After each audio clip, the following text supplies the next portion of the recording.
Hi. So it's my pleasure, my distinct honor to introduce this year's valedictorian. It's Zanna Fong. And it's sort of customary to tell a little bit about Zanna. And so I decided the best thing to do was to speak to some of her teachers, just to get a sense of who she was. Overwhelmingly, they talked about her academic excellence, her skill as a musician. They also spoke of her positive attitude, her enthusiasm, her love of learning. They mentioned her kindness, which is very important because the world needs more kindness. Mr. Wade mentioned that she has a great collection of summer hats. Okay. And I taught Zanna this year in writer's craft, and I can attest to everything that was just said except about the summer hats. Now I've taught writer's craft for over a decade, and I would say that she was probably one of the best gifted storytellers, writers that I've ever had the privilege of teaching.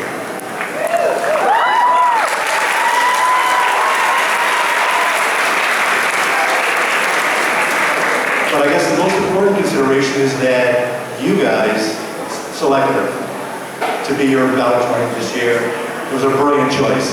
And without further ado, Zanna.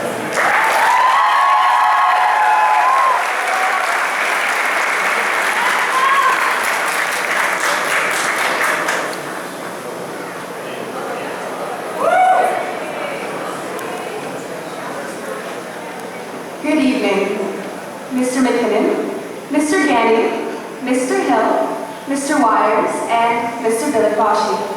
Invited guests, teachers, support staff, our lovely families, and, of course, Danforth Collegiate and Technical Institute's graduating class of 2019.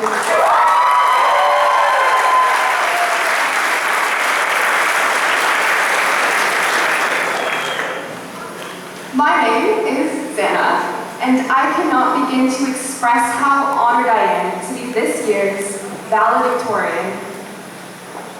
We have dreamt about this moment ever since we were in grade 9, 2019, the year that felt like such a far-off future. It has taken quite some time to get here, realizing that Danforth was a maze in our freshman year, and every time you turned around, it felt like the staircases had switched places. Really not remembering grade 10 too much, apart from that it passed in a blur, realizing in grade 11 that sleep is a precious commodity. And grade 12. All I can say about it is that Endgame was released, and the Raptors won the NBA.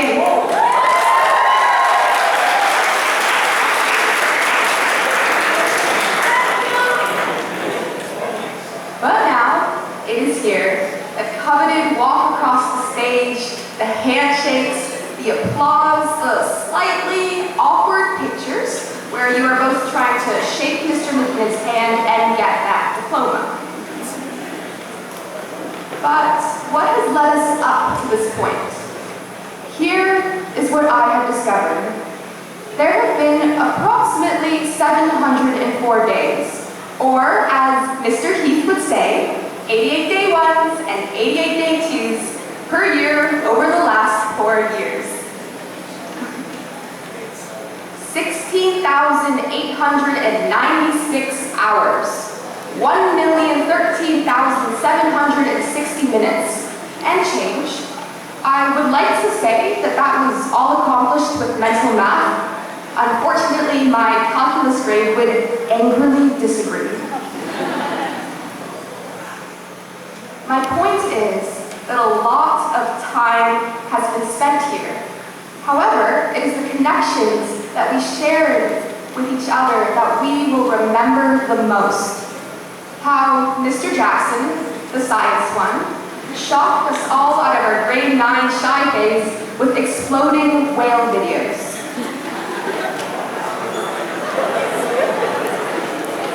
How Mr. Wilson's hilarious and engaging classes reinvented the meaning of digression. Miss Zeke's colorful stickers that were like a beacon of brightness in our senior years. I could go on. The English bus ride. Of course, we all know the one. I still think that my bus was the best. However, Miss Learocris's and Miss Cecilio's requests for Justin Bieber and Cardi B from the other bus would beg to differ. The ritual board game lunches that rapidly became a bloodbath. I could spend hours talking about art shows and culinary competitions, about getting lost in auto shows, how our first ever girls flag football team made it to the regional finals. Yes, we did!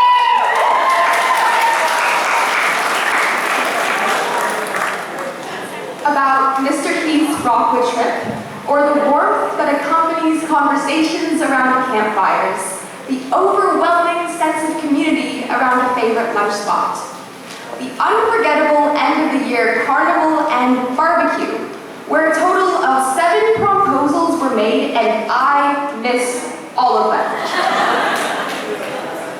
I am still searching for those videos, so if anyone has them, please send them my way.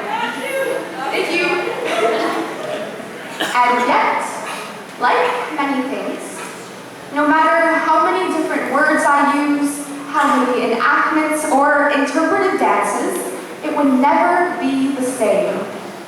We would not truly feel the fullness that accompanies knowing you are a part of a family and playing ultimate frisbee or softball or any sport for that matter. I could not describe the feeling that envelops you when you realize that your unrelatable passion is shared by many others. Like many of us have learned this year in English, the past is the best and worst parts of time, never to be relived, but also never forgotten. Over the last year, I was fortunate enough to meet Jan Martel. You might know him as the author of Life of Pi. He once stated, "Let that be a reminder to you that the past is one thing, but what we make of it, the conclusions we draw, is another. History can be many things, depending on how we read it, just as the future can be many things, depending on how we live it. And it is by dreaming first that we get to new realities."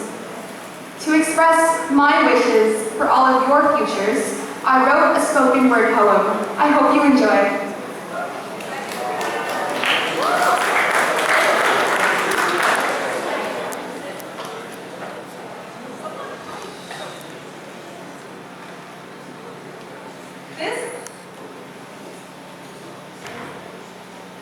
This is it. Class of 2019, we are at the threshold. The one we have ached for, laughed for, cried for. The one that diverges us from what we could be to what we will be. The doors are opening and we are overlooking the vast world. We're seeing the lights, the colors, and we are coming to the epiphany that those are our lights, our colors. Over the next few years, we will love without capacity, we will dance without decisions, we tango with indecision, and sometimes we will fall, like all great things eventually do. And when that happens, remember, our teachers, who taught us that sometimes falling is the best way to fly, because when we touch the ground, we can run to our tiny tool sheds, make bigger and better wings to soar higher and touch bigger skies. That the ceiling is a wall we had invented in our minds, and really, it was made of tissue paper. And when we rip it apart, we will know what it means to dream big. Sometimes it will seem like the world is crumbling around us, like the sun forgot its existence is subjective.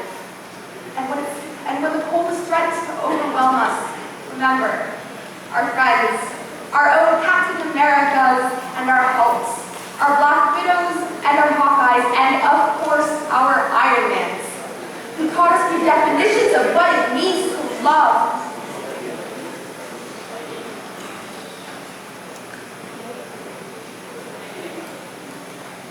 And throughout it all, remember, our parents and our guardians, who we could spend infinite eternities giving them the universe and still feel like it was not enough.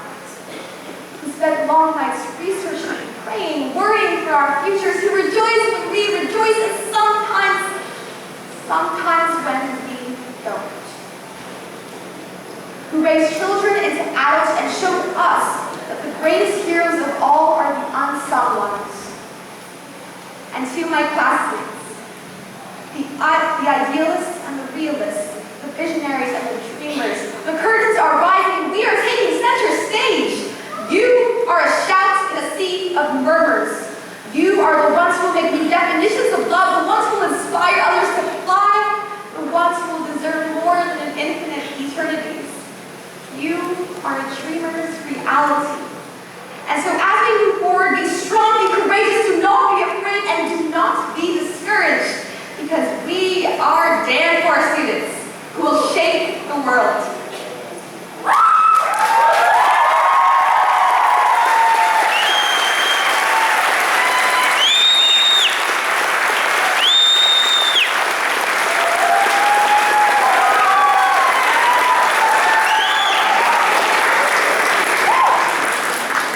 Thank you so much for listening, and Mr. Gabby for some closing remarks.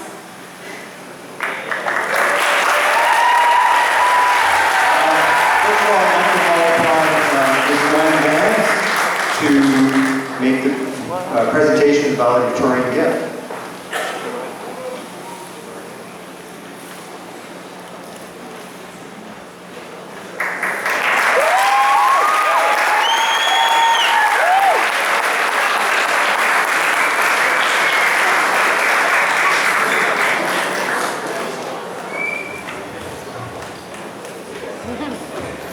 Thank you, Zanna. I'd now like to call upon Mr. Rob McKinnon, our principal, to have some closing remarks.